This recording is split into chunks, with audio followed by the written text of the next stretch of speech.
కృష్ణానగర్ కథలు. కృష్ణానగర్ కథలు అంటే కష్టాలు కన్నీళ్లు కానే కాదు. అవి పాకుడు రాళ్ల మధ్యన పట్టు తప్పకుండా నడిచే నడకలు, ఎండమావిలో నీళ్లు వెతుక్కునే సుదీర్ఘ ప్రయాణాలు.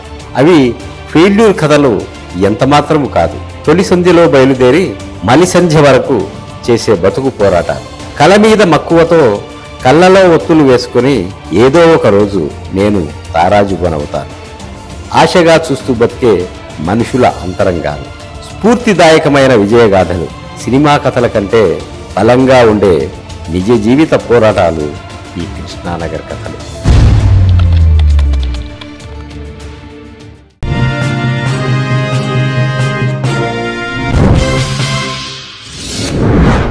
హాయ్, హలో, నమస్తే. నేను బతుల్ ప్రసాద్. ఈరోజు మన స్టూడియోలో మనం ముందున్నారు సీనియర్ నటుడు కూన సత్యనారాయణ గారు. ఈ కూన సత్యనారాయణ గారి సినిమా జీవితం ఎలా ప్రారంభమైంది, ఎక్కడి నుంచి ప్రారంభమైంది అనేది మనం ఇప్పుడు అడిగి తెలుసుకుందాం. నమస్తే సత్యనారాయణ గారు. నమస్కారం ప్రసాద్ గారు. బాగున్నారా సార్? బాగున్నాం. ఈవేళ హనుమాన్ జయంతి. ఆ హనుమాన్ దయ వల్ల మీ యాజమాన్యం, మీ టీవీ యాజమాన్యాలకి, మీ స్టాఫ్కి అందరికీ హనుమాన్ జయంతి శుభాకాంక్షలు. Thank you. అలాగే మన ప్రేక్షక లోకానికి కూడా మళ్ళా వచ్చే సంవత్సరం వరకు అందరూ కూడా సుఖశాంతితో హ్యాపీగా ఉండాలని మనస్ఫూర్తిగా కోరుకుంటూ మీకు నమస్కారం. సార్, మీది ఏ ఊరు సార్? మీది మాది పాలకులకి నర్సపూర్కి మధ్యన చిట్టవరం ఉందండి. చిట్టవరం అది ఊరు. అక్కడి నుంచి టైలర్ స్కూల్లో చదువుకున్నాను నేను. ఎక్కడ సార్? టైలర్ స్కూల్ నర్సపూర్లో చదువుకున్నాను. Tailor school. ఆ తర్వాత అక్కడే కాలేజ్ అది చేశాను. ఎంతవరకు చదువుకున్నారు సార్ మీరు? నేను అక్కడ పీయూసీ చేసి డిస్కంటిన్యూ అయ్యి ఇక్కడ జాబ్ వస్తే వచ్చేసాను హైదరాబాద్. అప్పుడు అంటే మొత్తం కలిసి ఉండేది కాబట్టి నాకు ఎందులో జాబ్ రాకుండానే మ్యారేజ్ అయిపోయింది. జాబ్ రాకముందే జాబ్ రాకుండా మ్యారేజ్ అయిపోయింది అట్ ది ఏజ్ ఆఫ్ 17-18. అంతే అంతే. ఎందుకని తొందరగా చేశారు అంటే అప్పట్లో ఆడికి ఎప్పుడే పెద్ద వయసు వచ్చేసిందో అనుకునే వరకు మరి నాకు తెలియదు. అప్పుడే అసలు స్త్రీ అంటే ఏంటి అని ఒక వ్యామోహం అనేది ఏర్పడుతున్న టైంలో అది ఆ ఏజ్ అటువంటిది. అటువంటి ఉద్యోగం ఇప్పిస్తామని పెళ్లి చేశారు. ఇంకా తర్వాత మామూలు కష్టాలు ప్రారంభమైనాయి. ఎవరు ఇప్పించారు ఉద్యోగము? ఎవరు ఇప్పించలేదు. నా స్వశక్తి తోటే నేను సంపాదించుకున్నాను. ఆ తర్వాత ఈవేళ ఈ హైదరాబాద్లో బ్రతుకుతానంటే ఒక స్నేహితుడి దయ నాకు. వాడు హైదరాబాద్లో జాబ్ చేస్తూ నా క్లాస్మేట్. హైదరాబాద్లో జాబ్ చేస్తూ ఎలాగ ఉద్యోగం లేక నేను ఇలా బాధపడుతున్నానంటే స్టార్టింగ్ టెలిగ్రామ్ కొట్టాడు. అప్పుడు వచ్చేసాను. అంతకుముందు జీవితం కూడా చాలా జరిగింది అనుకోండి. చెప్పండి, మాకు ఏ కావాలి? మీకు అదే కావాలంటే నాకు ఉద్యోగం పెళ్లి చేశారు దాసనారాయణరావు గారు అన్నయ్య. వీళ్ళ అన్నయ్య. ఆయన పేరండి? ఆయన టీచర్. ఏం పేరు ఆయన పేరు? పాలకుల సత్యనారాయణ గారు. ఆయన పేరు కూడా సత్యనారాయణ గారు. నా పేరు సత్యనారాయణ. వాళ్ళ మీ దాసర్ గారేమో హైదరాబాద్లో జాబ్ చేసేవారు. అప్పుడు డైరెక్టర్ కాలేదు. ఆ ఇండస్ట్రీకి వెళ్ళలేదు. మీకు అర్థమైందా? అర్థమైంది. ఇండస్ట్రీకి వెళ్ళకపోతే మనం అప్పుడే చదువుకొని ఉన్నాం కాబట్టి అలా ఎక్కడో హైదరాబాద్లో ఉద్యోగం వస్తున్నారంటే ఎంతో ఆశ్చర్యంగా, ఓహో మనకు ఉద్యోగం ఇప్పిస్తారు ఇది అన్నట్టుగా మనకి ఆశ కదా తల్లిదండ్రులకి, వాళ్ళకి మన అబ్బాయి సెట్ అయిపోతాడు అని ఆశతోటి వాళ్ళు చేసేసిన తర్వాత ఉద్యోగం అయితే పెళ్లి ఏదో ఉద్యోగం ఇప్పిస్తామని చేసేవాడికి మనం అప్పుడు ఏముంది ఉద్యోగం అంటే మాటల పర్లేదు హ్యాపీ సెట్ అయిపోతుంది కదా ఫ్యామిలీ అన్నట్టుగా అనుకున్నాం. అనుకున్న తర్వాత సంవత్సరం అయింది, 2 సంవత్సరాలు, 3 సంవత్సరాలు అయింది, ఏమి లేదు. చెప్పాలంటే మాకు ఆస్తి ఉంది. ఆస్తి ఉంటే మా ఫాదర్ నేను చదువుకునే టైంకి, నేను పెద్ద ఎదిగే టైంకల్లా ఆస్తి అంతా ఆలోచిస్తాడు. ఆయన కొంచెం చెడు అలవాట్లతో ఉండేవి. ఎంజాయ్ చేశాడు బాగా. ఏది భోగమేళ అని, అయ్యని అని, పాలిటిక్స్ అని ఉన్న ఆస్తి అంతా పోయింది. నేను పెద్ద మన పెళ్లి టైంకి నాకేమీ లేకుండా అయిపోయింది. అంటే ఓ మాదిరిగా ఒక ఎకరం 2 ఎకరాలు ఉన్నది. అది పెద్ద లెక్క కాదు కదా సార్. సరే అయిపోయింది. ఆ తర్వాత ఉద్యోగం ఇప్పిస్తారంటే అసలు ఉద్యోగమే రావట్లేదు. అప్పుడు బనీల్ ఫ్యాక్టరీలో పాలకులు మార్కెనెటిక్స్ అని బనీల్ ఫ్యాక్టరీ ఉంది. ఓ ఫ్రెండ్ ఉంటే దాంట్లో ఉద్యోగం ఇప్పించాడు. అక్కడే చేస్తూ ఉన్నాను. చేస్తుండగా ఇలా ఉద్యోగం ఇస్తే ఏం పెంచట్లేదని కొంచెం కోపం ఉంటుంది ఎలాగైనా. ఈయన దాసరి గారు అనుకోకుండా మద్రాసు వెళ్ళాడు. హైదరాబాద్ లో ఉండేవాడు. హైదరాబాద్లో ఉండి ఇక్కడ నాటకాలు వేసేవాడు. రవీంద్ర భారతిలో కన్నీరు పన్నీరు డ్రామా బాగా ఆడేవాడు. ఆయన ఆడిన టైంలో అయిపోయింది. ఆయన ఓసారి అనుకోకుండా పాలకులు వచ్చాడు. జగత్ జంత్రిలు అన్నింటికి writer, assistant director, P A Kamareswararao producer, తర్వాత ఇంకొక అతను దానికి రైటర్ ఇది. ఆ టైంలో జగిత్జట్టిలో ఆడుతున్న టైంలో ఇక్కడికి పాలకులు వచ్చాడు ఆయన. పాలకులు మన బావమరిది కదా, అంతవరకు నేను ఎప్పుడు చూడలేదు. వస్తే మా ఇంట్లో భోజనం పెట్టాను, చేసి అయిపోయింది. సరే నీకు మద్రాసు తీసుకెళ్తాను, నేను ఫోన్ చేస్తాను, రెడీగా ఉండు అన్నారు. అప్పుడు సరే సరే అన్నాను. సరే సరే అంటే అలా ఉండగా జట్టీలు అయిపోయినాయి. తర్వాత మా నాన్నకి నిర్దోషి కృష్ణ గారితో ఇవన్నీ చేసుకుంటే వచ్చారు రెసిడెంట్గా. చేసుకుంటూ వచ్చిన తర్వాత ఈ కడారి నాగభూషణ గారు ఆయన పిక్చర్ తీశారు. ఏ పిక్చర్? ఒకే కుటుంబం. ఆ పిక్చర్కి డైరెక్టర్ ఏ భీమ్ సింగ్, హిందీ డైరెక్టర్. అప్పుడు ఒకే కుటుంబానికి ఆయనకి దగ్గర అసోసియేట్గా ఉన్నారు. ఈయన ఉన్నప్పుడు విజయవాడ షూటింగ్ వచ్చారు. షూటింగ్ వచ్చిన తర్వాత మాకు ఫోన్ చేశారు ఆయన. ఎక్కడ? హోటల్ మనోరంలో దిగి అక్కడ సాంగ్ తీసుకున్నారు. మంచిని మరచి వంచిన నేర్చి నరుడే ఈనాడు వానరుడైనాడు. ఆ సాంగ్ అనమాట. ఎన్టీ రామారావు, లక్ష్మి, మన విజయవాడలో హీరో హీరోయిన్, నాగభూషణ గారు ప్రొడ్యూసర్. అయితే అప్పుడు అయిపోయింది. మరి ఏదో అన్నారు కదండి, ఉద్యోగం లేదు, ఏం లేదు, ప్రైవేట్ దాంట్లో చేస్తున్నాం సార్ ఇదని చెప్తే, కంగారు పడకు, చెప్తా అన్నారు. ఇంకా ఆయన డైరెక్ట్ రాలేదు. లేకపోతే ఈ పని చేసుకుంటా ఉన్నాను.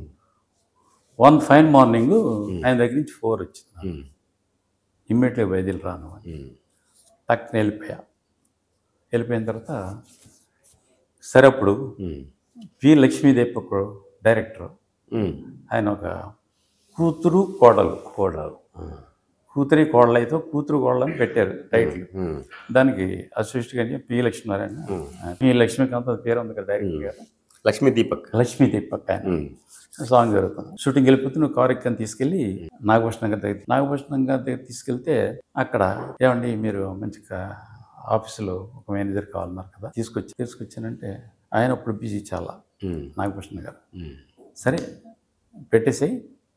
అప్పుడు ఆయన ఆ ప్రొడక్షన్ అంతా చూసుకుని కే బస్వాయి గారు అని ఉండేవారు, ఆయన ఫ్రెండ్. ఆఫీస్లో జాయిన్ అయిపోన్నారు.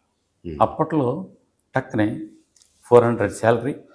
400 అంటే చాలా గొప్ప. అప్పట్లో 400 శాలరీ చూసుకున్నాను. అక్కడ ఆఫీసు ఆయన చాలా పరీక్షలు పెట్టాడు నాకు, అన్నింటిలో నెగ్గారు.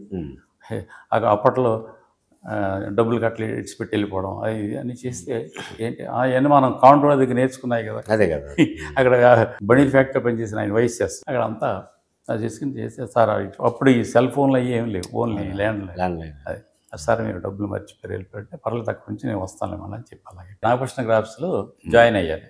జాయిన్ అయిన తర్వాత అప్పుడు ఒక ఆఫీస్ బాయ్, ఒక కారు, తర్వాత అక్కడ అప్పుడు నాగభూషణ గారు అప్పుడు సీత అని యాక్ట్ చేసింది కదా, ఆవిడ పైన కొత్తగా ఇల్లు కొన్నాడు ఆయన ఆవిడ కోసం. సీత పైన ఉండేది, కింద ఆఫీస్ ఉండేది. అలా ఉంటుండగా డైలీ ఈ పిక్చర్స్ బీసీఆర్లో డైలీ కలెక్షన్ రిపోర్ట్లు వచ్చాయి. ఒకే కుటుంబం డైలీ ఏ ఏరియా అంతా అడిగి అదంతా అకౌంట్ రాసి చేసి ఆయన సడన్గా వచ్చినప్పుడు అంతా చూపించుకోండి. ఏ ఆఫీస్ పని ఏదన్నా కారు మీద మౌంట్ రోడ్డు ఫిలిం ఛాంబర్కి వెళ్ళి పనులు చేసుకుని వచ్చేవాడిని. చాలా లగ్జరీ వెళ్ళిపోతుంది లైఫ్. వెళ్ళిపోతుంటే అటువంటి టైంలో ఎప్పుడో నేను ఇంటి దగ్గర ఉన్నప్పుడు ఒక రిటర్న్ టెస్ట్ తెలుగులో రాశాను, సెన్సస్ డిపార్ట్మెంట్లో. దాంట్లో సెలెక్ట్ అయినట్టుగా పోస్టింగ్ ఎట్ కలెక్టరేట్ కాకినాడ అని లెటర్ వచ్చింది. మంచి స్వింగ్లో ఉన్న టైంలో ఆయన దాసరి గారి దగ్గరికి వెళ్ళి ఇలాగ వచ్చిందండి. అప్పుడు షూటింగ్లో ఉన్నాడు, లక్ష్మీదేవి పక్కన. అప్పుడు ఆ పిక్చర్కి మధ్యపట్ల సూర్యని ఉండేవాడు రైట్. ఆయన వెళ్తే మధ్యపట్ల సూర్య గారు ఆఫీస్ ఉంటే అక్కడ ఉండి నేను వచ్చేస్తున్నాను, నేను కారు అక్కడ పండించి అక్కడ నుండి వచ్చాను. అయితే ఆయన వచ్చిన తర్వాత నాగభూషణ గారు షూటింగ్లో ఉన్నారు, సాయంత్రం వస్తారు ఎందుకంటే నుండి సరే అన్న. ఈయన అన్నాడు ఏంటంటే, సత్యనారాయణ నేను ఈవేళ కాకపోయినా రేపైనా డైరెక్టర్ అవుతాను, మనకంటూ 10 మందికి కావాలి, నువ్వు వర్క్ నేర్చుకుంటావు అక్కడని ఇక్కడ తీసుకొచ్చాను, గవర్నమెంట్ జాబ్ ఇదని కాకుండా మరి నీకు ఇష్టమేనా అని అప్పుడు అడిగాడు ఆయన. ఎవరు? దాసరి గారు. అదే దానికి ఏముందండి, నాకు ఏదైనా పట్టు వెళ్ళడం కావాలి, నాకు గవర్నమెంట్దే కావాలి, నాకు అంత కంపల్సరీ ఏం లేదు ఇదన్నా. సరే అలాగైతేనే అని నాగభూషణ గారి దగ్గర సాయంత్రం ఆయన షూటింగ్ అయిపోయి 7:30-8 ఇంటికి వచ్చారు. ఇంటికి వెళ్తే ఇట్లా గార్డెన్లో కూర్చుంటే ఏం నారాయణరావు గారు ఇలా వచ్చారంటే, ఇదండి మా వాడికి అరే ఇతనికి మంచి రెస్పాన్స్ వస్తుందయ్యా, మంచి కుర్రను పెట్టారు మీరు అని అందరూ మెచ్చుకుంటున్నారు ఈ అబ్బాయిని అని అన్నాడు. అనేది కాదండి ఇలా వచ్చింది జాబ్ అంటే దేంట్లో అన్నాడు. Census department minister of home affairs కాకినాడలో ఇచ్చారండి. అరే ఈ జాబులు ఎప్పుడైనా ఉంటాయి, నువ్వు ముందు వెళ్ళి జాయిన్ అవ్వు, ఈ కంపెనీలో సినిమా కంపెనీలు ఎప్పుడైనా ఉంటుంది, మీ బావగారు నువ్వు వచ్చే టైం డైరెక్టర్ అయిపోతాడు ఆయనే అన్నాడు. డైరెక్టర్ అయిపోతే వెళ్ళిపో అన్నాడు. అప్పుడు దసరా పూలలో 100వ రోజు, అది ఎక్కడ గుడివాడలో, కోడలు దిద్దిన కోపురం, దానికి తగ్గఫోర్ ఎన్టీ రామారావు గారు నాగేశ్వర సినిమాలు తగ్గఫోర్కి ఉండేవి. అటు ఇక్కడ ఆంధ్రాలో హైదరాబాద్. అయితే ఆయన నాగకృష్ణ గారు ఏమన్నారంటే, నేను గుడివాడ వెళ్తున్నాను, సర్కార్ ఎక్స్ప్రెస్ ఉండేది అప్పుడు, సర్కార్ ఎక్స్ప్రెస్. నేను వెళ్తాను, నాతో టికెట్ ఏం చేస్తాను, వచ్చేసాను నువ్వు అన్నాడు ఆయన. సరే అప్పుడు వాణిశ్రీ, జగపతి బాబు గారు, నాగభూషణ గారు, నేను, మొత్తం స్టాఫ్ అంతా, రాజేంద్ర ప్రసాద్ గారు. అప్పుడు K Brahmananda Reddy chief minister మన ఆంధ్ర. వాళ్ళ స్ట్రైక్ పీరియడ్ 9 నెలల నుంచి జీతం అవ్వట్లేదు, ఎక్కడ చెత్త అక్కడ ఉంది. నా ట్రైన్ దిగితే అయ్యోమయం అయిపోయింది నాకు. అప్పుడు నేను కలెక్టర్ ఆఫీస్లో జాయిన్ అవ్వాలంటే సబ్ కలెక్టర్ సైన్ చేయాలి, ఇతను నాకు తెలుసు, ఇతను ఇక్కడ నర్స్పూర్ సబ్ కలెక్టర్ ఆఫీస్. వస్తే అక్కడ ప్యూన్ లేరు, ఎవరు లేరు, ఆఫీస్లే బంద్. అప్పుడు నా క్లాస్మేట్ ఒకడు కలెక్టర్ గారి దగ్గర బంట్రోతిగా పనిచేసాను, కొడుకు నా క్లాస్మేట్. అలా అక్కడ వెళ్తే రారా నువ్వు ఎందుకు నేను చేయింతానని చెప్పి లెటర్ తీసుకుని, అప్పుడు డాక్టర్ ఆనంద్ అని అతను సబ్ కలెక్టర్ ఆ టెన్నిస్ ఆడుతుంటే ఈ అబ్బాయి వెళ్ళి గుర్తుపెట్టేసి ఏంట్రా ఇలాగ వచ్చాను తోటికి ఎలాగిది అంటే సంతకం పెట్టేసి స్టాంప్ ఇంటికి వేసి పంపించండి. అప్పుడు కాకినాడ ట్రైనింగ్ బేదీలు వెళ్ళాను సార్. వెళ్ళి 2 years అక్కడ చేశా, చాలా హ్యాపీగా వెళ్ళిపోయింది లైఫ్. వెళ్ళిపోయిన తర్వాత అక్కడ అది సెన్సస్ డిపార్ట్మెంట్ అంటే టెంపరీ కదా, 2 years అయిపోయిన తర్వాత అప్పుడు దానికి ఆర్డీఓ బడేటి గోపాలరావు గారు అని రెవెన్యూ డిపార్ట్మెంట్, చాలా ఎస్ రంగారావు గారు చుట్టం ఉంటా, ఆయనలాగా ఉండేవాడు ఆయన కూడా. అవును. అయితే వచ్చేసిన తర్వాత వాళ్ళకి ఏముంది ఖాళీ అయితే మా బావగారికి అప్పుడు తాత అమ్మనోడు, స్వర్గం నరకం, ఈ పిక్చర్స్ హిట్ అయినాయి. మంచి ఈయన సింగ్లో ఉన్నారు. మరి నేను ఇలా వచ్చేసాను ఇదండి. మరి వచ్చాను ఏంటనంటే రెస్పాన్స్ లేదు. రెస్పాన్స్ లేకపోతే మరి ఏం వెళ్ళను నేను. ఆయన పని బిజీలో ఆయన బిజీ ఆయన. మరి ఆ బిజీలో అలా ఉండేటప్పుడు ఏం చేయాలి నాకు అర్థం కాలేదు. నాకు ట్రైన్కి వెళ్ళిపోదామంటే కూడా ధైర్యం సరిపోలేదు. మళ్ళీ ఏం చేశాను, ఎంకే మాణిక్యం టింగ్స్ మాడు వెంకటలింగం గారు ఆయన పేరు, వైఎస్ఎస్, చాలా మంచి వ్యక్తి. అక్కడ చేసిన వర్క్ తోటి మనం మంచి పేరు తెచ్చుకున్నాం కదా. ఆయన ఇప్పుడు ఐతింపూడిలో షుగర్ ఫ్యాక్టరీ కొన్నాడు ఆయన. ఐతింపూడి వెస్ట్ గోదావరి, అవును, షుగర్ ఫ్యాక్టరీ. ఆ వేల పాటలో కొనేశారు. వాళ్ళు 4 రావూరి ఆయన రైస్ బిజినెస్ అయినప్పుడు ఈయన మామిడి వెంకటలింగం, రేపాక నాగేశ్వరరావు 4 పార్ట్స్ వచ్చి అది కొనేసారు. కొనేసేటికి ఒక్కో పార్ట్నర్ తరపున ఒక్కో మనిషిని పెట్టుకున్నారు. నేను కనిపించినట్టు నా పార్ట్నర్ నేను బాగా నమ్మకం వస్తుంది కదా, నా తరపు నేను పంపిస్తున్నాను, నన్ను పంపించాడు. అక్కడికి పంపించినప్పుడు వెళ్ళి జాయిన్ అయ్యి చేస్తున్నాను. ఈలోగా ఫ్లాష్ బ్యాక్ జరిగింది. ఏం జరిగిందంటే వీళ్ళు రెస్పాన్స్ లేకపోతే ఏం చేశానంటే నేను మా ఫ్రెండ్కి ఉత్తరం రాశా, నా పరిస్థితి ఎలా ఉందరా, పెళ్ళానికి మళ్ళీ పూలు పెట్టుకెళ్దాం అంటే 10 పైసలు లేవు, అని చేత నా పరిస్థితి అభిమానంగా వెతికేవాళ్ళు మనుషులు కదా మనం, ఎవరిని అడగడానికి మనస్కరించట్లేదు, నీ రిప్లై చూసుకుని నేను డెసిషన్ తీసుకుంటాను, ఏం తీసుకుంటానో నాకే తెలియదు, నువ్వు నాకు ఇమ్మీడియట్గా రిప్లై చేయి అనేటప్పటికి స్టార్ట్ ఇమ్మీడియట్గా కొట్టాడు మా ఫ్రెండ్.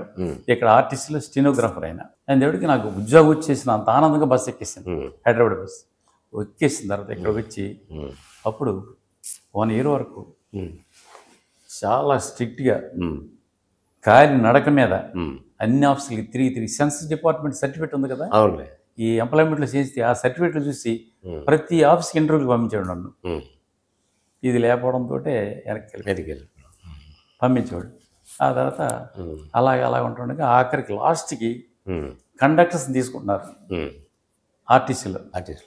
కండక్టర్స్ తీసుకుంటుంటే నాకు కండక్టర్ అంటే ఇష్టం లేదు. కండక్టర్ పోస్ట్కి ఆల్రెడీ ఇదివరకు పెట్టిందే ఏమో నుండి కండక్టర్ చేయటం ఏంటి, చదువుకుని అని అప్పుడు సల్లా రాజయ్య గారు అని ల్యాండ్ లార్డ్, ఆయన మాట మీద పెట్టేసుకునేవారు. ఆయన అంటే నేను కండక్టర్ చేయనండి అని చెప్పేసి రిఫ్యూజ్ చేశాను. మళ్ళీ అదే ఆర్టీసీ క్రాస్ రోడ్లో సంఘం థియేటర్ పక్కన ఎంప్లాయ్మెంట్ ఆఫీస్ ఉండేది. అవును. కాంట్రాక్ట్స్ తీసుకున్నారు. తీసుకునేటప్పటికి సరే ఏం 3,010 అన్నట్టుగాను ఆఖరికి దానికి అప్లై చేస్తాం.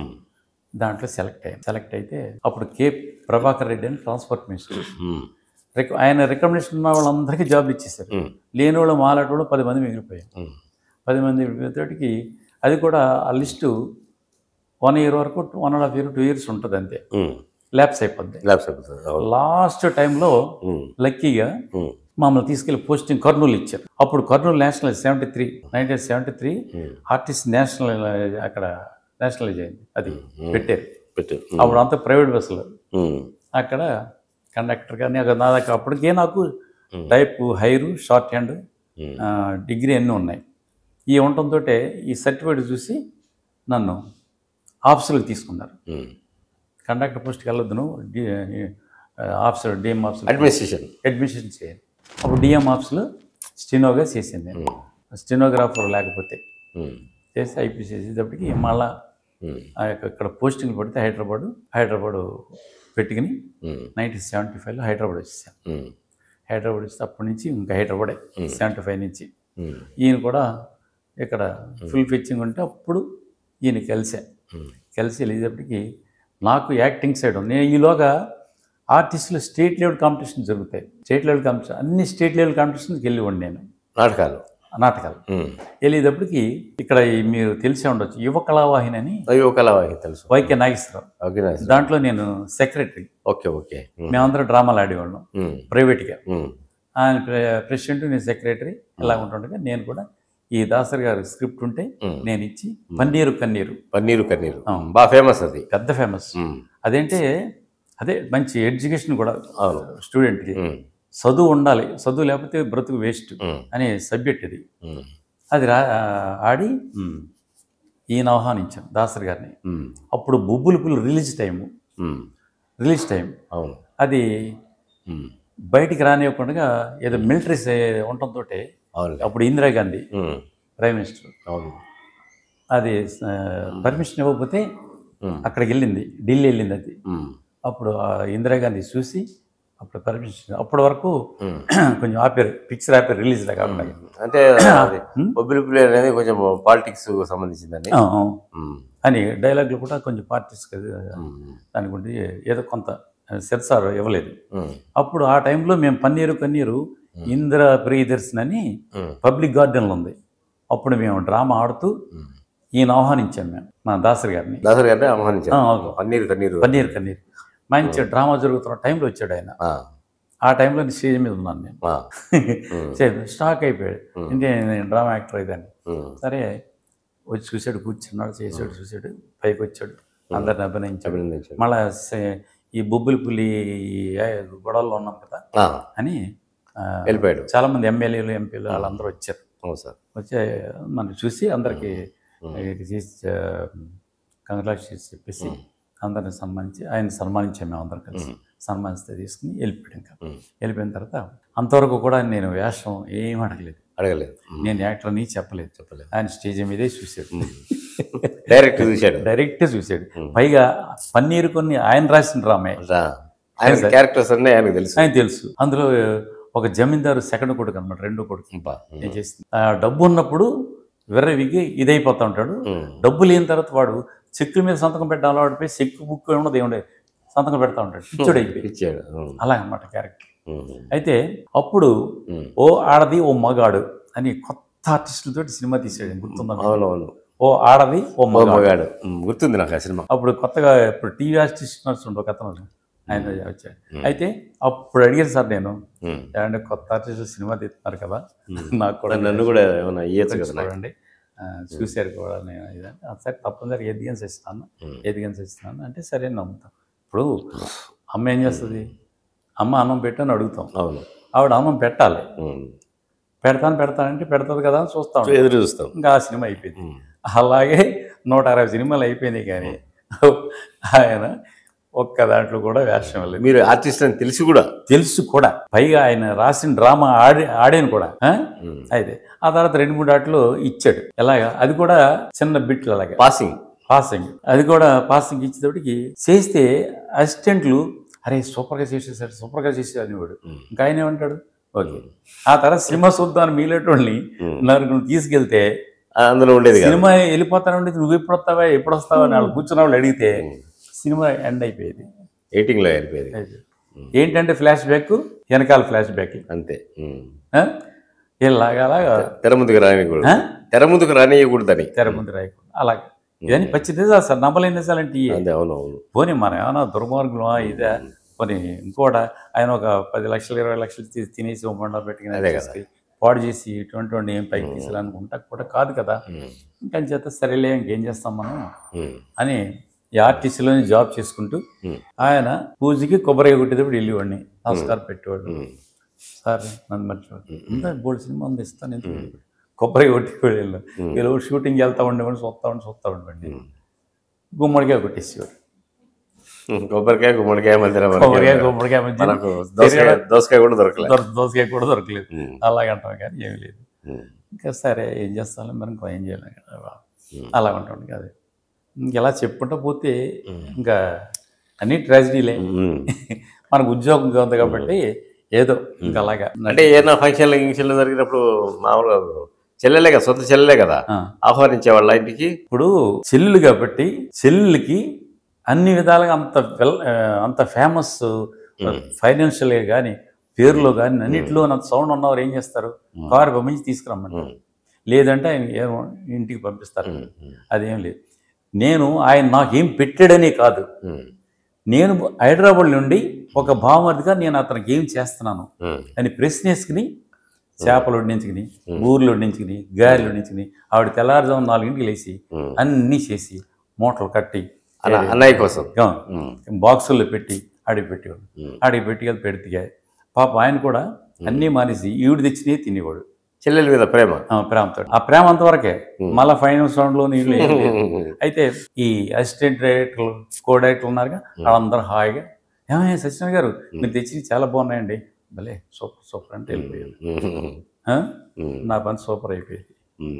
ఆయన శిష్యులు కూడా ఎవరు కోట రామకృష్ణ కానీ, రవిరాజ శెట్టి కానీ వీళ్ళందరూ వాళ్ళ దృష్టిలో పడలేదా మీరు? ఎందుకు పడలేదు సార్, అందరికి తెలుసు కదా. ఇప్పుడు ఒక డైరెక్టర్ని అడిగితే ముందు మీ బావగారి సినిమాలు చేయండి, నా సినిమాలు చేద్దరు కానీ అన్నాడే, పేరు అనవసరం అంతేలేండి. అంటే అర్థం ఏంటి,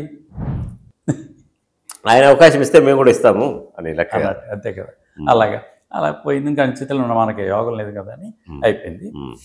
అలాగే చేసుకుంటూ పట్టుబిడని విక్రమార్కుడిలాగా నేను ఏం చేయను, టాలెంట్ ఎదుగుతున్న సూర్యుడిని ఎన్ని మబ్బులు ఇచ్చినా ఆగదన్నట్టుగా అలాగా నేను నమ్మకపోండి.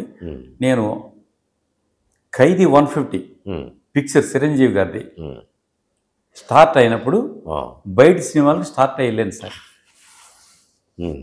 అంతవరకు ఏ ప్రొడక్షన్ దగ్గర కానీ, ఏ డైరెక్టర్ కానీ, ఏది కానీ ఎక్కడికి ఈయన అడిగేవాడిని, కొన్ని మీరైనా మీ సినిమాలు లేకపోయినా మీరైనా వేరే వాళ్ళు చెప్పండి సార్ అంటే చెప్తానే, అన్నీ చేస్తాను, చెప్తాను, ఎత్తాను, చూస్తాను అనేవాడు కానీ ఏమి లేదు నత్తి. అలాగంటానే చచ్చిపోయాడు. చచ్చిపోయే ముందు కూడా అలాగే అన్నాడు.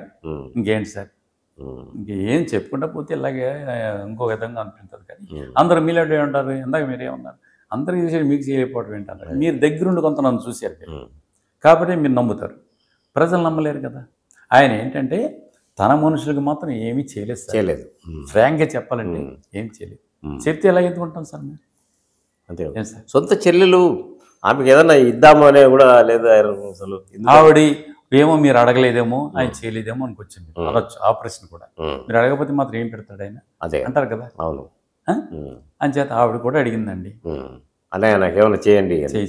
చేస్తానమ్మా ఎందుకు కంగారు పడతావు, అలాగే సినిమాలు వేసినట్టు ఇస్తానయ్యా, ఇంకా ఉందిగా బోల్డు సినిమా, ఎందుకు కంగారు పడతావు అని. అలా అంటే ఏమంటామే సార్ ఇంక మనం అలాగే చేత ఇంకా అయిపోయింది సరే.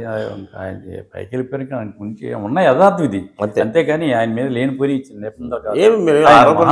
మాకేంటంటే ఈ రోజు వరకు ఆయన మీద హృదయపూర్వకంగా ఏదైనా షూటింగ్కి వెళ్ళిన ఎక్కడికైనా నమస్కారం. ఏంటంటే ఆయనకు ఒక కళాకారుడు, ఒక ప్రొడ్యూసరు, డైరెక్టర్, రైటరు, యాక్టర్, ఆయన ఆల్ ఇన్ ఆల్. ఆయన లేనిదంటూ లేదు. ఆయన ఇండస్ట్రీలో ఎంతో పెద్ద పేరు. అటువంటి మహానుభావుడు నాకు బామర్ది అవడం నాకు ఒక అదృష్టంగా భావించి మీ అదృష్టమో దురదృష్టం రెండు కూడా చెప్తున్నా అసలు అది భావించి అది తలుచుకుంటూ ఈ వేళ సినిమాలో యాక్ట్ చేస్తాను. సినిమాలో కూడా సార్ రికమెండేషన్ ఉండు, టాలెంట్ రెండు ఉండాలి సార్. ఈ రెండులో ఏది లేకపోయినా పైకి రాలేదు. పచ్చి నిజం అది. కొంతమంది బయటకు అంటారు, కొంతమంది లోన్ ఉంటారు. ఇప్పుడు టాలెంట్ ఉందనుకోండి, రికమెండేషన్ లేకపోతే ఎక్కడో కర్రపట్టుకుని నిలబడతాడు. అదే రికమెండేషన్ టాలెంట్ ఉందనుకోండి, కెమెరా ముందు ఉంటాడు. పిక్చర్ ఫీల్డ్ ఇది. అంతే అంతే అంతే కదా సార్. ఇది ఒక మాయా ప్రపంచం. అంచేత మన టాలెంట్ తోటి మనం అలాగ లాక్కుంటూ ఖైదీ 150 కానీ ఈ రోజు వరకు షూటింగ్లు చేసుకుంటూనే వస్తాను సార్. ఏదో మొన్న మీలాంటి పెద్దల దయ వల్ల భైరవ్, ఈ ఊరి పేరు భైరవ్ కొన్న ఆచార్య, రంగస్థలం, మన మిడిల్ క్లాస్ మిలిడియస్, మన రీసెంట్గా కొత్త సినిమా ఒకటి, మన మీకు తెలిసే ఉండొచ్చు భాను గారు డైరెక్టర్ ఉన్నాడు, ఆయన దగ్గర శిష్యుడే. మన ఆయన పిలిచి ఆయన మంచి వేషం ఇచ్చారు. అది ఎక్కడ గట్స్ కేసర్లో జరిగింది. తర్వాత ఇలా వస్తున్నాయి సార్. మన రీసెంట్గా నిన్న రిలీజ్ అయింది 10వ తారీఖుని జాట్. దాంట్లో కూడా చేశాను. దాంట్లో 3-4 సీన్లు బాగా కనిపిస్తున్నాను. ఇంకంతకండి ఆ కళామతాల అదృష్టం సార్. ఆ కళామతాల అదృష్టం ఉంటే కూడా మనకు ఆటోమేటిక్ లేదు. ఈవేళ మీరు అసలు అనుకోకుండా నన్ను పిలిచారు. నిజంగా అసలు నేను మీతో మాట్లాడరాండి సార్ అంటే వచ్చాను. మరి ఆ తల్లి అనుగ్రహమే కదా. ఇంకంతకండి ఏమి ఇంత గవర్నమెంట్ జాబ్ చేశారో చిన్న ఇళ్ళన్నా సంపాదించుకోలేకపోయారు మీరు? సార్ అపార్ట్మెంట్ కొనుక్కున్నాను సార్. ఆర్టీసీలో ఉన్నప్పుడు జాబ్ చేస్తూ అక్కడ లోన్ తీసుకుని రామ్నగర్లోనే డబుల్ బెడ్రూమ్ అపార్ట్మెంట్ తీసుకున్నాను. ఇల్లు ఉంది సార్. మీకు ఎంతమంది పిల్లలు? 2 అబ్బాయి అమ్మాయి. మా అబ్బాయి అలాగా మీకు తెలుసు. అతని పేరు కె శ్రీనివాసరావు. అమ్మాయి ఏమో కూడా జాబ్ చేసి మ్యారీడ్. అమ్మాయికి కూడా ఒక అబ్బాయి. సీనికి 2 పిల్లలు, ఒక అబ్బాయి అమ్మాయి. ఇప్పుడు అబ్బాయి ఏమో ఇంటర్మీడియట్ సెకండ్ ఇయర్ పరీక్షలు రాశాడు, అమ్మాయి 8th క్లాస్. అది సీను కూడా వాళ్ళ మామ దగ్గరికి బాగా ప్రేమగా వచ్చేవాడు. వాళ్ళ మామగారి దగ్గరికి వచ్చేవాడు ప్రేమగా. ఆయన చూస్తేనే భయపడిపోయాడు. ఇల్లు కూడా కాదు, ఆయన దగ్గరికి వచ్చేవాడు కానీ చూసి వెళ్ళిపోయాడు తప్ప.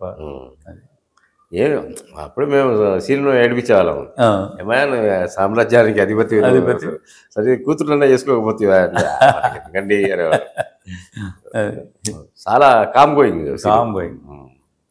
ఈ రోజుల్లో ఉండవలసిన కుర్రోడు కాదు కాదు నెమ్మదిస్తుడు, చాలా నెమ్మదిస్తుడు. అది అలా ఉంటే ఎలా ఎదరికి వెళ్తారా, కొంచెం యాక్టివ్గా ఉండని చెప్తాను. ఇప్పుడు అదే పాలసీ భద్రాడికి ఏం లోట్లేదు కానీ వెళ్ళిపోతుంది. ఇప్పుడు మీ ఫైనాన్షియల్ పొజిషన్ ఏంటి సార్? మీ ఏజ్ ఎంత ఇప్పుడు? తరిగే వయసే, పెరిగే వయసు కాదు కాబట్టి ఇప్పుడు అంటే వృద్ధాప్యము, ఆల్రెడీ మీరు రిటైర్ అయిన పర్సన్. ఇప్పుడు నేను 2007లో రిటైర్ అయ్యాను. ఆల్రెడీ 15-16 ఇయర్స్ అయిపోయింది. ఫైనాన్షియల్గా పెద్ద సౌండ్ ఏం కాదు. ఏంటంటే భగవంతుడు దయవల్ల ఆ పూటకు లోటు లేకుండా వెళ్ళిపోతుంది. ఇదిగో నాకు ఈ బ్యాంక్ బ్యాలెన్స్లు ఉన్నాయి, ఈ ఆస్తులు ఉన్నాయి, ఈ ఆస్తులు ఉన్నాయి అని చెప్పుకోవటానికి మా అబ్బాయి ఏమో సంపాదించుకుంటే వాడి ఇష్టం. ఒక ఇల్లు ఉంది, ఇదిగో ఇంకా నేను కూడా వాడికి ఫైనాన్షియల్గా సినిమాలు యాక్ట్ చేసి ఏదో కొద్దిగా గొప్ప నేను చేస్తాను, లేకపోతే ఫ్యామిలీ వెళ్తాను. వాళ్ళు 4 మేము 6 బతకాలి. ఎంత ఉండాలండి? నాకు పెన్షన్ ఎంత వస్తుంది తెలుసా? మీరు రిటైర్ అయ్యేది కదా, జాబ్ చేసి 40,000-50,000 వస్తుందని మీలాంటి అనుకుంటాను. ఆర్టీసీలో ఇది పెన్షన్ లేదు. అది కూడా పిఎఫ్ పెన్షన్ 2,417 రూపాయలు. బ్యాంకులో రేటు మీకు కాదు, చూపించమంటే చూపిస్తాను. పర్లేదు అసలు అలాగే దాంతో ఏం బ్రతుకుతాం సార్? కాకపోతే ఏంటంటే మనం ఒక నిండు కొండలాగా హ్యాపీగా భగవంతుని తలుచుకుంటూ ఆ కళామ తల్లికి రోజు ఒక వేషం ఇప్పించి తల్లి అని ఒక నాకు డైరెక్టర్లను కూడా మనసులో తలుచుకుంటూ నేను ప్రార్థించుకుంటున్నాను. అయితే అనుకోకుండా అవకాశాలు వస్తున్నాయి. ఆడిషన్కి వెళ్తే ఎవరో ఒకరు పిలుస్తున్నారు, బాగా చేశాడు ఈయనని. అంచేత అలా వెళ్ళిపోతుంది. ఇంకా భవిష్యత్తులో ఇంకా మనకు మంచి రోజులు ఉన్నాయని ఒక ఆశతో బ్రతుకుతున్నాం సార్. ఇంకంతకని అందరూ చెప్పేది భవిష్యత్తు అంటే భవిష్యత్తు ఏముంటుంది సార్? ఇప్పుడు ఏంటంటే మన ఏజ్ ఫ్యాక్ట్ మన లైఫ్లో అంచుల మీద ఉన్నాం. చివరాఖరు ఎప్పుడు ఏంటో తెలియని పరిస్థితి. కానీ మాకేం కాదు, ఇంకా బతుకుతాం అనే ధైర్యంతో, ధీమాతో ఆశ అనేది మనిషిని బతికిస్తుంది. మనిషి ఆశ జీవితం. అది అంతకంటే వాట్ నెక్స్ట్ ఏంటి సార్? రేపేంటి? ఈరోజు గడిచిపోయింది. అవకాశాలు ఎలా ఉంటున్నాయి ఏంటి? అంటే ఆ కాలం ఇప్పుడు తరం మారింది. ఇప్పుడు మీ బావమరిది గారు తరము అంటే వాళ్ళ శిష్యులు రవిరాజ ఫినిషిట్ కానీ కోడి రామకృష్ణ కానీ వాళ్ళు కూడా వెళ్ళిపోయారు. వాళ్ళ శిష్యులు వచ్చారు. అప్పటికి ఇప్పటికీ చాలా మార్పులు వచ్చాయి సినిమా నిర్మాణంలో కానీ మిగతా విషయాల్లో కానీ ఆర్టిస్టులు సెలెక్ట్ చేసుకునే విషయంలో కానీ అన్నిట్లోనూ మార్పు వచ్చింది సార్. అన్నిట్లోనూ మార్పు వచ్చింది. ఇది వరకు ఇండస్ట్రీలో ఒక డైరెక్టర్ గారు ప్రొడ్యూసర్ గారు ఆర్టిస్ట్ని పిలిచి ఆడిషన్ చేయించి ఇతను పలా క్యారెక్టర్ ఇతను షూట్ అవుతాడు అని పెట్టుకోండి అనేవారు. మళ్ళీ ఎంత దూరం ఉన్నా అదే ఆర్టిస్ట్ని పిలిచేవారు. ఇప్పుడు అలా లేదు. ఇప్పుడు అంతా పుట్టగొడుగులా కొత్త కొత్త వాళ్ళు వస్తున్నారు. ఎవరు ఆర్టిస్ట్ తర్వాత టెక్నాలజీ కూడా బాగా పెరిగిపోయింది. వాడు డైలాగ్ చెప్పకుండానే పక్క నుంచి కూడా డైలాగ్ చెప్పేస్తున్నాడు. అలాగంటే సరిపోతుంది. అలా ఉంది పరిస్థితి. అంచేత ఆర్టిస్ట్ అనేవాడికి ఇతనే కావాలని లేదు. వీడు అదృష్టం కొలిది తగిలిందంటే తెర మీద కనిపించినాడు, లేదంటే లేదు. నువ్వెంత ప్రయత్నం చేసినా ఏం చేస్తున్నావు అలాగా. తర్వాత ఇండస్ట్రీ కూడా ఎలా ఉందంటే మీకు తెలియదే ఉంది ఇండస్ట్రీ కూడా. ఇంకా చెప్పడం దేనికి, ప్రతిదానికి కూడా నీవాడా నావాడా అని పరిస్థితి వచ్చేసింది. అవును. అటువంటిప్పుడు నాలేటి ఎక్కడో దూరంగా ఉన్నాడు చెప్పండి. అందుకనే అది మామూలుగా ఏముంటది సినిమా ఇండస్ట్రీలో కులం ఉంటుంది, బంధుప్రీతి ఉంటుంది, ఎవరో తెలిసిన వాళ్ళు ఉంటారు. ఇప్పుడు సడన్ గా ఇప్పుడు మీరే తీసుకోండి, మీలాగా రిటైర్డ్ అయిన ఉద్యోగులు ఖాళీ ఇంటికి కూర్చోలేక వాళ్ళు కూడా ఎక్కువ హెవీ కాంపిటీషన్ అయింది బాగా అయింది. ఈ అంటే ఈ ఓల్డేజ్ క్యారెక్టర్లు చాలా మంది ఉన్నారు, పోయి ఫ్రీగా చేసేటోళ్ళు కూడా ఉన్నారు. ఇలాంటి పరిస్థితుల్లో మీరు మీ మనుగడ ఎలా జరుగుతుంది అనేది నేను అడగదలుచు. నా మనుగడ అంటే సార్, నేను వాళ్ళు ఏదో ఇచ్చేస్తారు దాని మీద బ్రతికిపోవాలి అని నేను అనుకోకుండా అసలు వాళ్ళు ఏం వివరవు, ఇవ్వకపోతే కూడా మనం ఎలా బ్రతకాలి అని లెవెల్ అక్కడికి వెళ్తాం సార్. దైవికంగా అనుకోకుండా ఎంతో కొంత ఇచ్చి పంపిస్తున్నారు. అది అదే పెద్ద హాస్పిటల్కి వెళ్ళామనుకోండి, ఇవ్వలేదు డిసైపెట్టాలి. నాకు క్యారెక్టర్ ఏదో తెర మీద కనిపించాలి. వాళ్ళు సినిమా తీస్తున్నప్పుడు కూడా నేను ఎక్కడెక్కడ కూర్చొని దాక్కొని చేయను, ఇచ్చాను. నేను ముందుంటాను, ముందుండి ఏదో వాళ్ళు ఇచ్చిన డబ్బులకి న్యాయం చేయలేని తప్పంతో షూటింగ్ వెళ్తాను నేను. నా పాలసీ అది. ఇన్ని సినిమాలు చేశారు కదా, మీకు గుర్తింపు తెచ్చిన క్యారెక్టర్ ఏదన్నా ఉందా? గుర్తింపు అంటే కొంచెం full length character middle class మిల్లోడేస్ అని తీసేస్తాను. విజయ్ దేవరకొండ గారు తమ్ముడు ఆనంద్ దేవరకొండ, దాంట్లో మిడిల్ క్లాస్ మిల్లోడి. అదంతా కొత్త ఆర్టిస్టులు, కొత్త బ్యానరు, తర్వాత డైరెక్టర్ కొత్త. నేను ఎవరో వాళ్ళ కింద వాళ్ళే ఉన్నారు. నన్ను ఆడిషన్లో ఆ డైరెక్టర్ గారు వినోద్ అని మహానుభావుడు, ఆయన పిలిచి 4-5 సార్లు ఇంటర్వ్యూ చేశారు. చేసిన తర్వాత ఇంక వీళ్ళు ఏం వేషం తరలేదు అన్నారు, కానీ ఏం చేయలేదు. డిసప్పాయింట్ అయి ఊరుకున్నారు. అక్కడ తెనాల దగ్గర అదేదో పల్లెటూరు, ఆ ఊర్లో తీశారు షూటింగ్. ఒక 15 రోజులు తీశారు. రోజుకి 5,000 చొప్పుని 15 రోజులు. పెద్ద నాకు రెమ్యునరేషన్ ఆ పిక్చర్లో. తర్వాత ఆ పిక్చర్ త్రూఅవుట్ పిక్చర్ ఉన్నాను చాలాసార్లు, టీవీలో కూడా వేసాడు. దాంట్లో ఒక రిటైర్డ్ హెడ్ మాస్టర్ క్యారెక్టర్. ఎప్పుడు అది టీ స్టాల్ హోటల్ ఎత్తమాని వెళ్ళి, ఆ టీ స్టాల్ హోటల్ ఆపరేటర్కి నాకు ఫ్రెండ్షిప్. వెళ్ళి హోటల్లో కూర్చొని పేపర్ చదువుకుంటూ కూర్చుంటా ఉంటాను. ఆ కొడుక్కి ఏమో మంట, ఇక్కడ అత్తమాన పని పాట లేకుండా ఇందులో వచ్చి పేపర్ చదువుకుంటా కూర్చుంటాడని అతనికి మంట. ఆ విధంగా అతను చిరాకు పడతా ఉండేవాడు. ఈయన తండ్రి ప్రేమిస్తూ ఉండేవాడు. ఆ తండ్రి అంటే ప్రాణం నాకు, స్నేహితులు కదా అటువంటి అలా ఉండేది. ఆ పిక్చర్లో మాత్రం ఫుల్ సాటిస్ఫైడ్ సార్. నేను త్రూఅవుట్ క్యారెక్టర్స్ ప్రపంచానికి అంతా తెలిసిన విషయమే. నేను కూడా దాసరి గారు అంటే నాకు బాగా అభిమానము. నేను సినిమా ఇండస్ట్రీకి వచ్చిన కొత్తలో ఆయన నన్ను దగ్గరికి తీసుకున్నారు. నా బుక్ ఒకటి ఆయన రిలీజ్ చేశాడు, అంతర్ముఖం నానానికి మరోవైపు అని. నాకు కూడా ఆయన సినిమాలంటే బాగా అభిమానం, నాకు అటాచ్మెంట్. ప్రతి పిక్చర్లో మోరల్ ఉండేది కదా సార్. ఆయన జనానికి ఎడ్యుకేట్ చేసి ఒక మోరల్ ఉండేది. అదే చాలా మంది ఆ పిక్చర్ ఆయన సినిమా చూసి చాలా మంది మారారు కూడా. ఓ తాత మనడు ఏ సినిమా అండి అది, 1 year ఆడింది ఇక్కడ సంఘంలో, క్రాస్ రోడ్. మాట్లా సార్. అదే సార్, నేను ఏం చెప్పదలుచుకున్నా అంటే, ఇంతమందికి లైఫ్ ఇచ్చిన ఆయన పిల్లలకు ఆస్తి అయితే ఇచ్చాడునండి. ఆస్తి అంటే ఆయన చచ్చిపోయినప్పుడు ఎక్కడ అమ్ముకొని కనీసం ఆయన ఒక పెద్ద లెజెండ్. ఆయన తెలుగు సినిమా చరిత్ర ఉన్నంతకాలం ఆయన ఉంటాడు, ఆయన పేరు వినపడుతూనే ఉంటుంది ప్రతి సినిమాకు. అలాంటి వ్యక్తికి అసలు ఏమి ఆనవాళ్ళు లేకుండా చేశారు. అంటే ఇప్పుడు ఇల్లు ఉంది, అంత బాగా ముచ్చట పెట్టి కట్టుకున్నాడు, ఎక్కడో అక్కడ కాకుండా ఒక స్లమ్లో కట్టుకున్నాడు ఆయన. ఆ ఇల్లు కట్టుకొని ఆ ఇంట్లో ప్రతి రూమ్లో షీల్డ్లు ఉన్నాయి. ఆయన చేసిన ఎటువంటి గదులు 3-4 సరిపోవు కూడా, అన్ని షీల్డ్.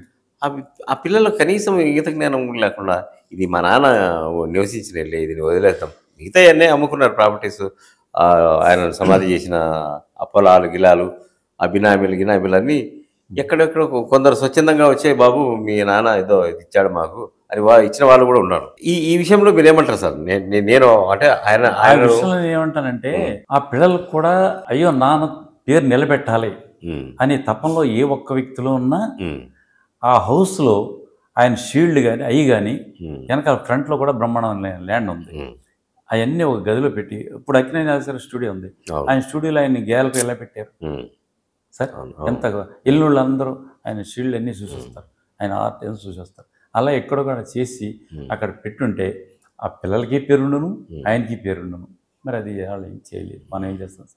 మన సమర్థులం కాదు కదా. పండిత పుత్ర పరమశుంఠ అని అది నిజం చేశారు ఆయన విషయం. నిజంగా అలా చేస్తుంటే కొన్ని ఆస్తులు ఇంకా ఏదో ఆ విషయం విడిచిపెట్టాను, ఆయన పేరు ఇంకా స్థిరస్థాయిగా నిలబడేది, బ్రతికినంతకాలం ఉండేది కదా, అది ఉండేది ఒక తరం కదండి. అలా అటువంటిది ఒక్క కార్యక్రమం వాళ్ళు చేయలేదు. సరే సార్, మేము పిలవగానే ఎండకు మా స్టూడియోకి వచ్చి మీ సినిమా జీవిత విషయాలు, మీ ఉద్యోగ విశేషాలు అన్నీ మాతో పంచుకున్నందుకు మీకు ధన్యవాదాలు సార్. ఇవన్నీ ఏది చెప్పాలంటే ఇవన్నీ ఉన్న నిజాలే చెప్పారు, నిజాలే, నేను ఏం కల్పించట్లేదు, ఇంకొక విధంగా కాదు.